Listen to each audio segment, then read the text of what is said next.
Hello, my friends, and welcome back to my 30 Days of Gratitude series. Today, I wanted to talk about being grateful for my journey. Actually, my very unpleasant journey to find a job, and trying to think the best place to start. So, I'm just going to kind of run through it, kind of a timeline, so you kind of know how I got here, and then I'm going to run through the things that helped me get my most recent job. So my daughter Evie is about 3.5 years old. So after she was born, I was going to take 6 months off, and she was born in 2021. So it was like kind of residual pandemic stuff still going on, or actually kind of middle of the pandemic. So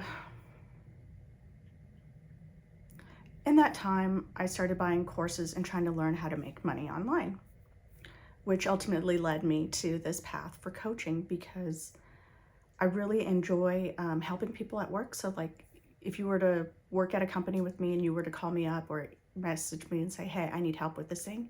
If I know how to help you, I will stop and I will help you, or I will point you in the right direction of who you can talk to or where you can find the info. So that's something I love doing. Anyway, so at the 6-month mark, I really didn't want to go back, and the job market wasn't really looking great and I wasn't getting much interest. So I ended up waiting a year. And then at about the year mark, I activated my profiles on LinkedIn and other job boards and got some interest, but to be honest, I really didn't want a job at the time. I really didn't want to go back to work. And I really just was, I was really in a place where I just hated my job. I hated the work I'd been doing. I was just really burnt out. So we used some different money from savings and whatnot. And, you can message me on Instagram at Zelina Wieland. If you want to know specifics, I don't necessarily know that I want to just blast the financial info in this video. So anyway, so at the 2-year mark, we're running out of money. I really need to get a job. And truthfully, I didn't want to go back. And I had a couple of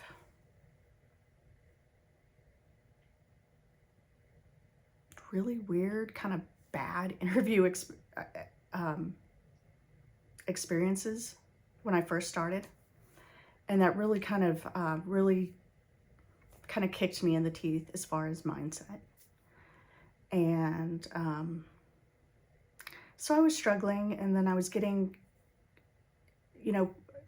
calls from recruiters. So let me kind of step back. So in the past, when I've decided to get a job, I usually can find another job in 1 to 2 months. It's like I make the decision, kind of a manifesting thing that I didn't know was a manifesting thing at the time. It was just, I made the decision and it's like the path would be cleared for me. So here I am, I've made the decision, and it's obstacle after frustration, after obstacle, after frustration, and it just kind of really sucked.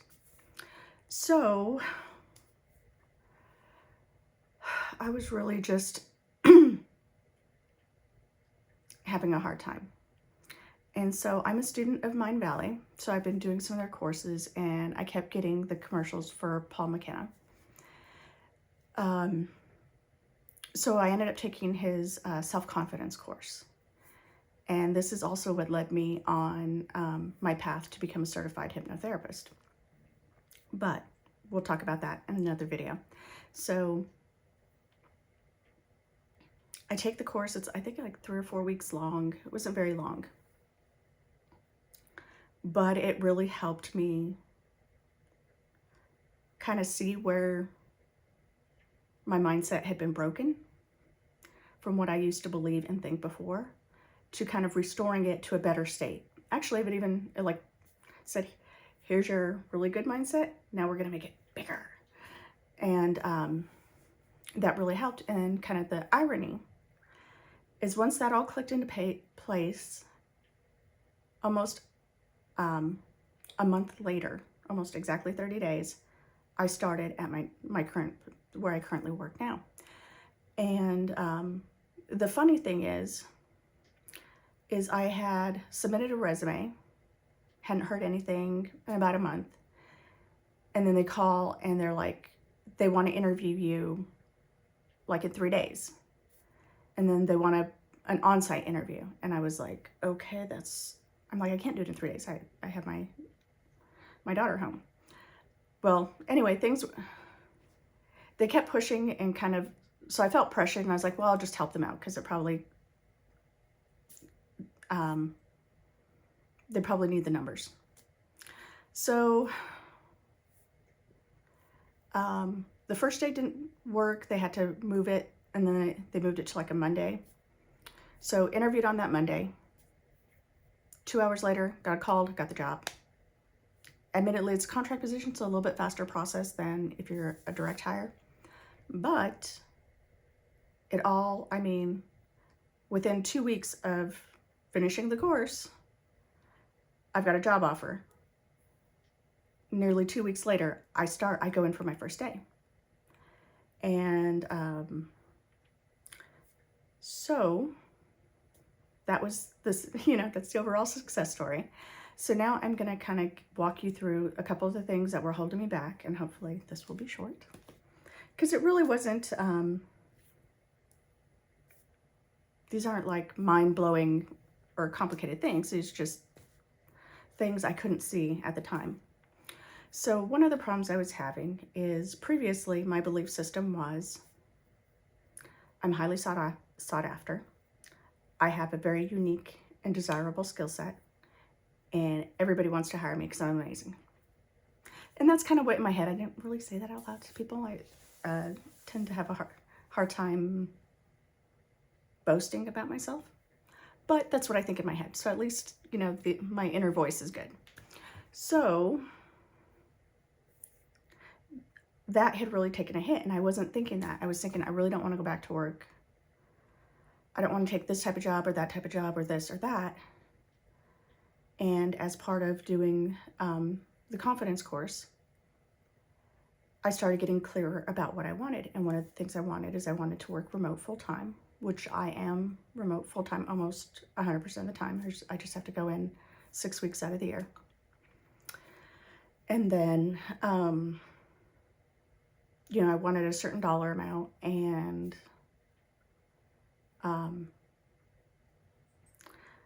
there's a couple things that I had wanted that didn't quite necessarily turn out, but it's fine. I've got the job pays the bills. So ultimately, mission accomplished.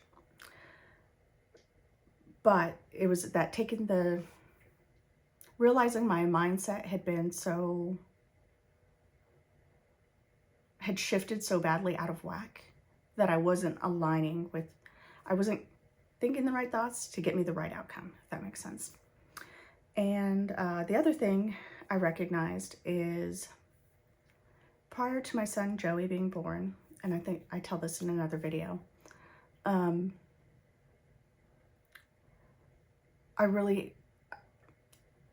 was having a hard time deciding what I wanted to do with my life as far as what I wanted to do for work. And one of the things I was failing to recognize is that I needed to leave the company I was working at. It was a really toxic work environment. The company was declining.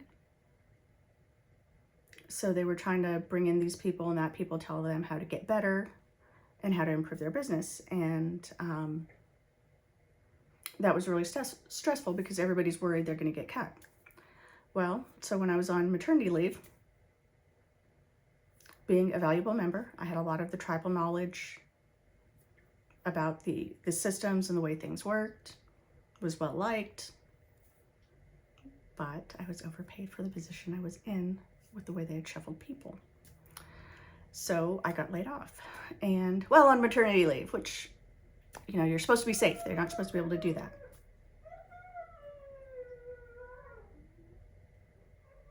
Okay, I hope you can't hear.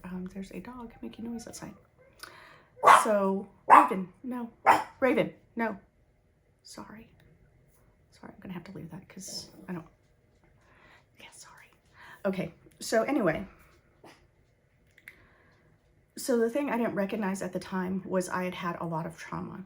And so when you stay in a toxic work environment, so one of the things I should have recognized is the behavior I was exhibiting from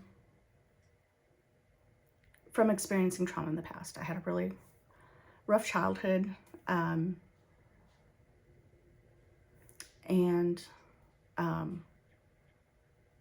I should have recognized that some of the way I was behaving and was feeling were symptoms of trauma, of abuse. And so that's the thing I kind of wanted to point out, is if you're in a toxic job or toxic work relationship, you need to do things to kind of counteract what the abuse does to you mentally. And I will make a note to do another video on that. But the easiest things to kind of compensate to solve the problem at hand, and that's one of my mantras these days, is what problem are we trying to solve? So the problem I was trying to solve, I need a job. I need money to pay bills. So once I had kind of repaired my confidence and had started thinking highly of myself again, instead of thinking I'm a loser because they let me go, which I knew why they let me go. Overpaid for the role I had been moved into, and the company's hemorrhaging money. So to some degree, wasn't that personal, but it sure feels personal. It's, you know, that's the kind of weird thing that I think people really don't respect, is that leaving a job is like breaking up, because you're breaking a relationship, or severing a relationship. So anyway,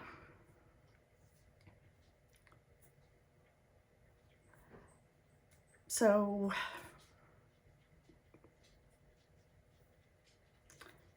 here are the steps I've written down for you. Is first thing is to, as an exercise, if you want to do this, to kind of, if this resonates or makes sense to you, is go ahead, get out, you know, notebook, paper, any piece of paper, write down why you would hire you. Remember all, not your resume, not the skills you can do. Why are you a good hire? And read that every day. And, you know, I do recommend Paul McKenna's self-confidence course on Mindvalley, if you want to do that. Paul also has some YouTube videos on self-confidence. Those are good as well. But again, find things to help you boost your self-confidence. Because once you get like in more of a kind of a higher vibration in your mindset or in the way you're thinking about yourself, things get easier, and you start being able to see the clear path where you can look at this job, go, no, that pays the right money, but I don't want to do those things. And then part two is kind of determine if you can do it in categories or categorize them afterwards, but write down all the things you want in a job, and then figure out what are the have-to-haves and then the nice-to-haves, and then, you know, anything in between or above and beyond. And once you have that, and kind of keep reading those every day to kind of help boost your confidence and make it kind of maintain that clear picture of what you're looking for. So with that, I'm going to close, and tomorrow I will take you through an exercise, kind of a meditation to help you with your job hunt, if that's what you're doing right now. So thank you for staying this long, and I will catch you tomorrow.